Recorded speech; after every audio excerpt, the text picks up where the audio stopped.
about 3 weeks from now, it'll be a full 20 years. I started off in 2005 at a company called Delft Blue Veal. It was a Canadian-owned company down in Yorkville, just outside of Utica, New York. Started there as a packer. Within 6 months, I had moved up and to the saw. The guy who trained me on the saw, Bob, after all these years, I now work with him again. He's our USDA inspector. He taught me quite a bit. All the old timers there, once I got on the saw and saw what I was doing and my motivation, they took me right in and taught me everything that they could teach me while I was there. After a few years at Delft Blue, I moved back down to Cincinnati. I'd been moving back and forth between here and Cincinnati for a while and landed myself a job at Tri-State Beef. We processed 500 cull cows a day, mostly for lunch meats, and some for local chili restaurants. We had a lot of chili parlors down there. Like New York, we got pizza places on every corner. Down there, they got chili places on every corner. So after about 6 months there, I became the production supervisor there. I was responsible for everything leaving the building, whether it was just a few pounds of tails to 40,000 pound tractor trailer loads of meat going out to these lunch meat companies. And then after working there for a few years, I could tell the old guy, he was 88 when I left the company there. I could tell he was getting ready to close it down and, just be done with it. And I got a job at a place called Jungle Jim's International Market. I don't know if anybody is familiar with the Cincinnati area at all. If you're ever in the Cincinnati area, this is a phenomenal market. It's bigger than like a Walmart supercenter, and it is nothing but groceries. We had meats from around the world there. We had rattlesnake, we had kangaroo, we had camel in our freezer. Learned all sorts of stuff working there. The store itself has been featured on the Travel Channel, the History Channel, the Food Network, and Good Morning America. It's a tourist destination in the tri-state region down there. And one of the old timers down there that was teaching me stuff, that's where I learned how to start making sausages. I started making sausages at Jungle Jim's. And then after a few years there, due to some unfortunate family issues, I ended up back here in New York State. Took some time off from the industry to travel and get around the country some. And now I've been coast to coast multiple times and visited 46 different states as well as Canada. Then 2021, I started my current job at Empire Custom Processing. And Empire Custom Processing, it's a family-owned and operated business. We are fully inspected by the USDA and certified for organic and grass-fed processing. And we provide services for farmers across the Northeast. Let me see, my notes are sketchy here. And then, so after about a year and a half there, I became the head butcher. And we began processing pigs about 6 months later. And then about another 6 months later, we got our Lucky Linker sausage machine. It's a German-made sausage linker, big giant thing. They could pump out sausages just one after another. Pretty amazing machine. 4 of our sausages are my own personal recipe.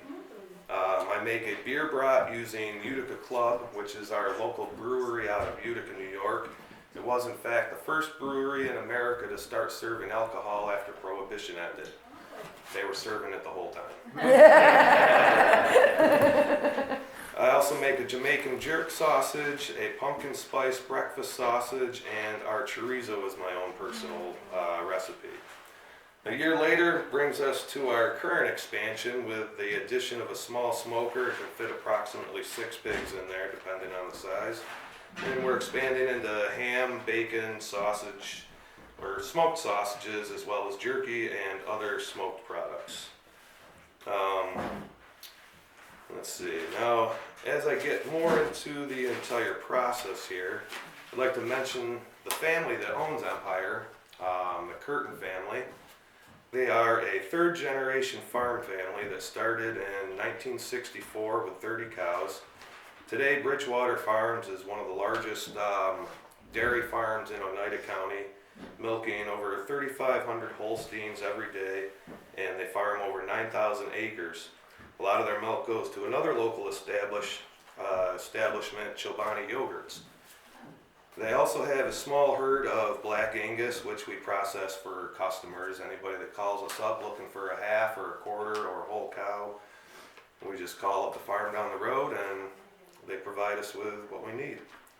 Bridgewater Farms is also a local leader in agricultural technology. They have a state-of-the-art renewable natural gas facility on site. It's a processor, a digester that holds 2 million gallons of liquid manure. The process itself produces enough natural gas to heat 5,200 homes or fuel natural gas automobiles. The process eliminates much of the odor from the liquid manure, which is then used for fertilization applications and the natural gas. So the natural gas and fertilizers are two products that come from the cows before they even make it to the slaughterhouse. So then, as the cow gets to the slaughterhouse, it goes through the process on the floor, gets all skinned and gutted, and then it gets to me. So the hot carcass weight, HCW, at this point the animal's been skinned and gutted and split. The all-fall is also weighed at this point to get your total hot carcass weight. Gets weighed, it gets stamped and tagged, gets its USDA stamped, push it into a cooler, it gets chilled, and it gets hung for at least 2 weeks. Sometimes longer, sometimes less, it all depends on the customer's specifications. During this 2-week time, the carcass begins the dry aging process. During the dry aging process, the natural enzymes break down muscle fibers and proteins. This helps with two important things: tenderization of the meat and flavor development. As the water evaporates from the meat, the flavors become more concentrated in the meats and brings out more intense flavors. On average, 2-week hang results in a 5 to 7% loss in weight due to the water evaporation. So after it's hung for the 2 weeks there, then it gets ready to, that's when I start to process it. It becomes time to process. The cow is sprayed down with what's called a PA. It's a parasitic acid. It's a colorless organic peroxide type solution. It's a powerful antimicrobial and disinfectant used for disinfecting the meats. It's used a lot in the food industry and the hospital industry as a disinfectant. From there, we break it down from the forequarter and the hind, or into the forequarter and the hindquarter, and then from there it's broken into the primal cuts. Primal cuts are where the larger industrial packing houses stop, but not for us. We take those primals and break them down further. Anything you see at the grocery store or on some cooking show on TV, we have the ability to make it happen. And unfortunately, I don't have any samples to pass out or anything like the last presenter, but I do know Connie has some of our meats here that we process for her that will be used in the cooking demonstration later on today. So, starting with the forequarter, we got some shanks. Those can go out whole, get ground, be turned into ossobuco. We got your brisket, cut down into the flat or the point. We got your chuck ribs, and those can be broken down into your short ribs or your Korean cut, also known as flanken style ribs. They're like a thin cut compared to the English standard cut, which is 2 inches or so. The pot roast comes out of the arm, can be bone-in or boneless. We have ranch steaks out of the arm. There's the teres major, comes off the arm of the cow. Teres major is also known as the petite tender. It's a highly sought after piece. And then we got your chuck. Chuck will be broken down into steaks, bone-in or boneless, as well as roasts that are bone-in or boneless. you could even further break down the chuck. When you break down the chuck, you can get out the chuck eyes, your Denver steaks, and your top blade steaks. The top blade steaks, little round steaks with a piece of grizzle in the middle, but if you take the whole top blade and you take out that piece of grizzle, then you end up with your flat iron steaks. The top blade sits on top of the shoulder, aka the paddle bone. Due to its shape, it looks like a canoe paddle, and I've saved some. I have a few at my house that I'm just waiting to. Now I got to get some sticks and I'm gonna actually make some canoe paddles out of them. And then underneath that paddle bone, there's a lesser known steak called the Vegas steak. It's very similar to the flank steak, or not the flank steak, the flat iron steak that's right on top of that blade. So as we move on, we have the rib plate. We separate the ribeye from the rest of the ribs. The section of the ribs is can be cut into boneless ribs, English ribs again, or the flanking Korean ribs. The ribeye, there's a lot we can do with the ribeye. You get your roasts out of there for prime rib. You get your ribeye steaks. Does anybody here know what the Delmonico steak is? I know some of you guys are from out of state, so different areas and different regions have different names for different things. Here we have the Delmonico steak. It's just a boneless ribeye, really, but it's in the front of the ribeye. So right. The first couple of ribeyes between the chuck separation. Yep. But the biggest thing about that is some guy, mafia Italian guy in New York City, had a famous restaurant, Delmonico Steakhouse. The name stuck. It's a highly Italian area up here, so we have the Delmonico steak. But you go a few hours east or west, nobody knows what it is. But it's like that with a lot of different things. There's all sorts of different names for the different cuts and everything. So the ribeyes can also be cut with a longer bone on them. They can be Frenched down. You can have a Frenched rack. Split those racks down into the tomahawks. You know, you got your nice about 2-inch thick steak with a 6 to 7 inch bone on the end of it. And what else have we got there? So, oh yeah, the regional steak, the Delmonico. All right. Inside, if you flip that rib plate over, is where your skirt steaks are located. You have your inside skirt, which is part of the diaphragm that aids in breathing, and then the outside skirt. The outside skirt extends up into the flank section of the cow, which begins the hindquarter section. The flap is also known as the bavette, is the extension of the outer skirt, and the flap and the flank area there are the first pieces that we take off from the hindquarter. Now the skirt steaks and the bavette, they're really nice and grainy, and they're great for marinating. They just soak right up the flavor like it's a sponge. So as we get into the hindquarter, like I said, remove the flank and the flap, and then we get to the suet and the kidney. The suet can be turned into tallow and used for cooking, or as a lotion for skin, for dry skin. And the kidney, obviously one of the all-fall pieces. Some people like to eat the kidneys, some people don't. Next, we either pull the whole tenderloin, which can be used as a roast, as a whole roast like that. It can be cut down into filet mignon steaks. The other side of that backbone from the tenderloin is where the New York strip is located. And then, or the strip loin, we take that off, and that's what we break that down into the New York strip steaks. Again, that could be bone in or boneless, depending on the age of the cow. Over 30 months, the cow, with the SRM, we can't have the backbone from any of the backbone with it into the food system, or into the food. So the backbone gets removed. We bone out the strip. We break that down in the strips. If it's under 30 months, you get that bone in. We cut it right through the saw, no problem. You also get your T-bone from the same section. That would require you leave the tenderloin in. you break it at the H-bone, and you chop it down on the saw, and you get your T-bones and your porterhouses. The next thing we take off after that is the top sirloin, or the top butt, which also can be bone-in or boneless. The top butt itself can have the cap removed.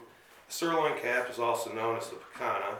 It's a very similar cut to the tri-tip. It's great for the smoker. Tri-tip and the sirloin knuckle are just above, situated just, well, for me it's just above. If you're looking at the cow the other way, I guess it'd be just below. It's located on the femur bone there. We pull the tri-tip and the knuckle off. The knuckle typically gets cut into steaks or roast. The tri-tip is usually left whole. Again, people like to throw that on the smoker and everything. So the next thing we take off the cow is the top round, also known as the inside round. We break that down into steaks, roasts, or London broils. The London broils typically come from the top round, but it does not have to come from the top round. It's generally a 2-inch thick cut, can come from any part of the cow. What makes it the London broil is technically the way it's flavored and cooked, but we just, I don't know, the industry standard right now is basically just a 2-inch thick top round steak, and that's your London broil. So around the other side of that femur bone sits your bottom round and your eye round. The eye round is usually turned into roast. Sometimes we cut it into steaks. It's a pretty tough piece of meat. They work great to go through the cuber to make cube steaks. The bottom rounds go as roast steaks or western grillers. Also another piece that's a little more tough, and they also make some great cube steaks. And then you're left with the rear shank, and again, can be made into ossobuco or Frenched to create a Thor's hammer. I don't know if anybody knows what the Thor's hammer is. It's a nice big chunk of meat you'd hold on to and walk around like a turkey leg eating it. So after we process this all out, and we have our cut sheet that the customer gets. They fill out the cut sheet and they explain, they tell us what we want or what they want, and then we read the cut sheet, break the cow down, all according to their specifications, the different cuts that I was just mentioning. I'm sure there's plenty more that I forget right at the moment, and like I said, there's different names, all sorts of different things depending on what region of the country you're from. So every once in a while I gotta whip out the Google and Google an item. The other day we just had a request for a Toro steak, which I'd never heard of a Toro steak. Does anybody here know what a Toro steak is? It is basically like you get your belly off a pig, you get your belly or the navel section off the beef, and instead of cutting it thin like bacon, it's just a regular old 1-inch cut of the belly meat at 1 inch thick. And so yeah, that was just something I learned the other day. So once we get that all broken down, the customer's specifications, all the cuts get sent over to the packers. The packers take all the cuts, again according to the cut sheet. It says how many pieces per package or how many pounds per package. The packers take all those cuts, place them in the vac bags, and they get run through our Ultrasource shell vac or our German-made roll stock Variovac machine. Anything that's been cut on a saw that's got bones in it, it's usually got some sort of bone dust on it. We've got this neat little device. You scrape the face of the meat off, get any of the bone dust off of there before it gets packed. And then, so they get all that. So while they're doing all that, getting everything all packaged up and sent through the vac machines, we have a guy that runs the grinder. He takes all the trim, runs it through the grinder, and then as it comes out of the grinder, we have an attachment called the loafer. And the loafer attaches right to the front, and it pops out these 1-pound bricks or 2-pound bricks. It's fully adjustable. I mean, if you wanted a 1.5 pound brick, we could do that too. But so those bricks, they're nice for our Variovac machine that I was talking about. They set right into these little compartments that the roll stock comes out, and it's got this heat press thing Makes these perfect little compartments. The bricks fit right in there. Runs through the machine. Another piece comes down and seals it in and pops out these little bricks out the other side, and it helps with packing. They fit right in the box really nice. So not only do we package them into the bricks like that, we also have a patty machine. Generally the normal sizes are 1/4 pound, 1/3 pound, or 1/2 pound burgers. The patty machine's fully adjustable, and we can patty up any of the burgers that you want. Or we can take that grind and pass it back over to me, and then I can use that grind to process into one of the many great sausages that we have to offer. I can use our German-made Lucky Linker to produce links or ropes, which then go through the Variovac, and the ground sausage itself. If they don't want patties or links, we can just make the bricks of the ground sausage and pass that through the other machine. And then, let's see, our sausages can also be made into patties through the patty machine. So once everything is all sealed up and gets weighed and labeled with our scale system, the scales are linked to our computer system and keeps track of what's in each order and prints out a detailed billing report for the customer. Once all of it's labeled, boxed up, it gets put into our freezer, and the customer is notified that the order is done and ready for pickup. So we started with the the hot carcass weight, also known as the hanging carcass weight. During the process, you have bone and fat that goes into the rendering bins. This lowers your total take-home weight by approximately 30 to 40%, depending on the fat content of the animal and whether or not you take all the bones home for soup, or if your cuts are bone-in or boneless. So your take-home weight is a little bit different than your hot carcass weight there. Our rendering gets picked up by a company that processes it into other products such as fertilizer, feed, gelatin, and even biodiesel for fuel. I mentioned we're certified for organic processing. This means that all of our cleaning chemicals, all of our lubricants, everything that we use on our food contact surfaces it has to be organic certified. So when we process any organic cows, we do them first thing in the morning when everything is spotless and clean, and we're able to keep it fresh and separate from the non-organic cows, so that way there's no cross-contamination. We are audited annually to ensure compliance with organic certification. And then some numbers here. Halfway through 2023 is when the previous head butcher left us and I took over for him. For the whole year of 2023, we're part of a program where we process New York State meats for New York State programs such as schools. So in the year 2023, we processed 15,433 pounds for New York State programs. This past year in 2024, we have doubled that number by more than 100%, up to 36,044 pounds for the entire year. And this year, I'm pretty sure we're well on our way to increasing that number again as well. So I guess that pretty much covers what I have as far as my notes. If there's any questions, I'd love to. I've got some questions. Your Yes. customers don't get the heart, liver, and tongue butt? Some of them do. How about the oxtail? Yep, we have oxtail. We save all the offal, the heart, the liver, the tongue, the cheek meat, the tail. Not all of our customers get that back, so some of it, once the customers pick up their meat, if they don't want their offal, we have that on hand for any walk-ins. Sometimes we have people that come in and they just want a couple of tails. We have tails that we can provide them, tongues, things like that. You get hearts from work for the dog too, for the How dogs about your too. dog bones? You don't? Yep, we save bones for dogs. Just recently, we got a deal with somebody. We are saving all of our bones, you know, with the exception of the backbones of the SRM for the over 30 animals.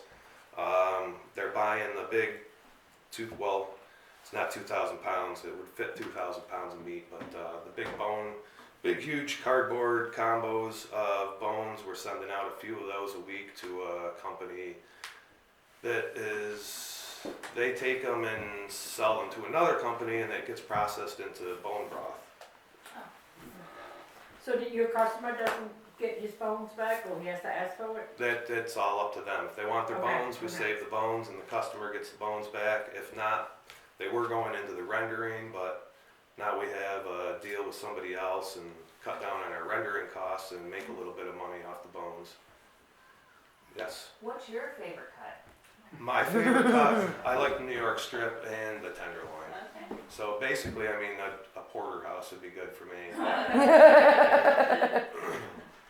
Yeah, I'm not a huge fan of the ribeye. I don't like all the extra fat and grizzle that's in there, but, Okay. You need Peidmontese. yep. That's right. When you processed the Peidmontese, did you notice a difference? Oh, yeah.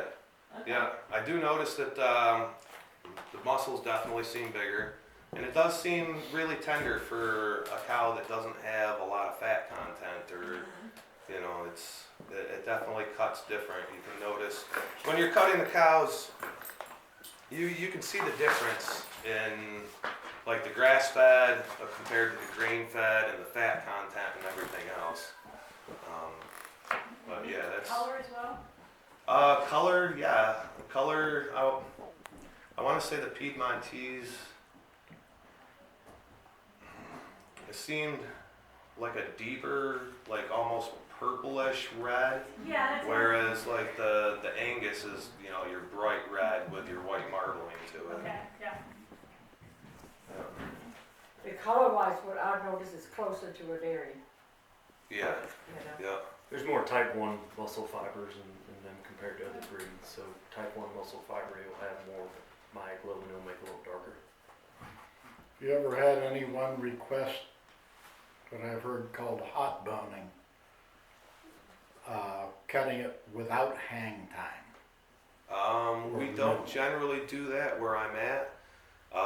The company I worked at in Cincinnati, because we were processing 500 a day and shipping them right out on tractor trailers, we did, you're not supposed to process them until the meat itself is under 40 degrees. But because we had special, I guess, permission from the USDA, we were able to process them while they were still above 40 degrees, but we had big bins of dry ice.